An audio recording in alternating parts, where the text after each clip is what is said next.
भक्ति करने वाला वास्तविक कर्तव्य का पालन कर पाएगा। जैसे आपको कोई 100 रुपया दे, हमारा एक काम कर दो, तो आप भक्त हो तो आपकी तुरंत आएगा नहीं, अगर भगवान के द्वारा जो है तुम्हें ऐसे ही कर दूंगा, और करने योग्य नहीं तो तुम करोड़ों रुपया दो तो भी नहीं करूंगा, ये तुम्हारी जिद हो जाएगी।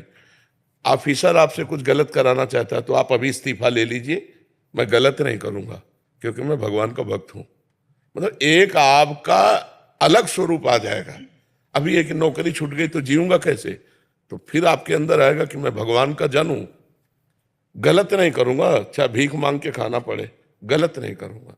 ये भक्ति आपको पुष्ट कर देगी, निर्भय कर देगी, निर्लोभिता, कर्तव्य पालनता। भक्ति बहुत बड़ा सद्गुण है, कर्तव्य का पालन। अगर मैं भगवान ने कर्तव्य दिया तो हम आपको भगवान मानकर, मेरे भगवान इतने रूपों में आए, और उनसे प्रेम से बात करते हैं, जो भगवान बुलवाते हैं उत्तर दे देते हैं। अपने अपने कर्तव्य का सम्यक रूप से पालन भक्ति सिखाती है।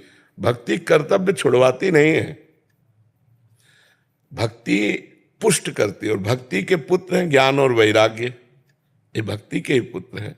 तो जितने ज्ञान से आपका काम चलना है, जितने वैराग्य से आपकी भक्ति पुष्ट होनी, उतने ही भगवान देंगे। गृहस्थी ना एक से एक महान भागवत, एक से एक महान भागवत, मतलब एक से एक महान भागवत गृहस्थ में हुए। हमें लगता है विरक्तों से ज्यादा गृहस्थ में महाभागवत हुए। भक्तमाल अगर पढ़ी जाए तो विरक्तों से ज्यादा गृहस्थ महान उत्तम स्थिति को प्राप्त हुए। पर बहुत जोर की भगवान की भक्ति उनके हृदय में।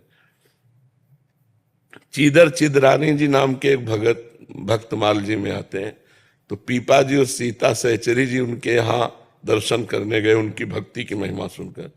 उनकी हालत ये थी कि संत जन आते रहते थे तो सब, तो अर्थ नहीं रह गया था, घर में खाने को नहीं रह गया था, दरवाजा खिड़की नहीं रह गए थे, वो भी उखाड़ के बेच चुके, संत सेवा कर चुके थे। अब जब पीपा जी सीता सहचरी आई तब चीदर जी अपनी पत्नी से, चिदरानी जी से कहा, आज संत भूखा जाएगा क्योंकि कोई उधार देगा नहीं और घर में कुछ है नहीं जो बेच दे, तो आज हमारा नियम टूट जाएगा कि संत कभी भूखा दरवाजे से नहीं जाना चाहिए। और इतने बड़े संत पीपा जी सीता से चले, तो उनकी पत्नी ने जानो क्या कहा, भूखे नहीं जाएंगे, हमारा एक वस्त्र है शरीर में, कुछ देखने लायक है, मतलब थोड़ा ठीक है, क्योंकि चीदर जी की तो फटी द्रुपटी धोती लपटी हुई थी तन में। उन्होंने अपना वस्त्र उतार दिया और कहा बाजार में बेच दो, चना गुड़ तो मिल जाएगा, कुछ तो मिल जाएगा, भूखे तो नहीं जाएंगे। भगवान की कृपा से वो बिक गया, तो उसी का दाल चावल लाए बनाया और रज के पात्र में जब उनके सामने, तो सीता सहचरी जिनका भक्ता, इनको भी बुला लो यहीं, तो उनका नहीं, उनका नहीं, मैं बुला के लाती हूँ। अंदर गए तो देखा रसोई में निर्वस्त्र बैठे हैं, आंखों से आंसू चल रहा है, मुख से भगवान का नाम चल रहा है।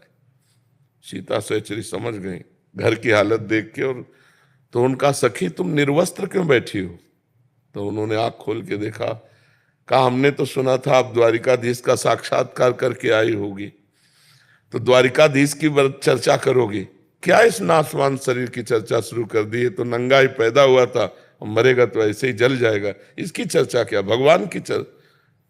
कितने महान भक्त। सीता सहचरी जी लौट के आई, पीपा जी के पास कान में बताया कि हम तो समझते थे कि राज रानी है, महल सब कुछ त्यागा, लेकिन इनके त्याग के आगे हमारा किनका भी त्याग नहीं है, अपने शरीर के वस्त्र को बेचकर ये भोजन आया है। भक्ति सर्वस्व त्याग, सर्वस्व बलिदान और निष्ठा। तो आप अपने पद का अगर निष्ठा पूर्वक पालन करें तो बहुत बड़ी पूजा भगवान की होगी। जो भी आपको कर्तव्य कर्म में मिला हो, और नाम जप करते हुए अपने परिवार का पोषण करें, ये भगवान की भक्ति सिखाती है।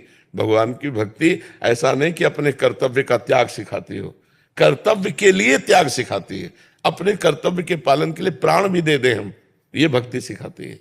जी।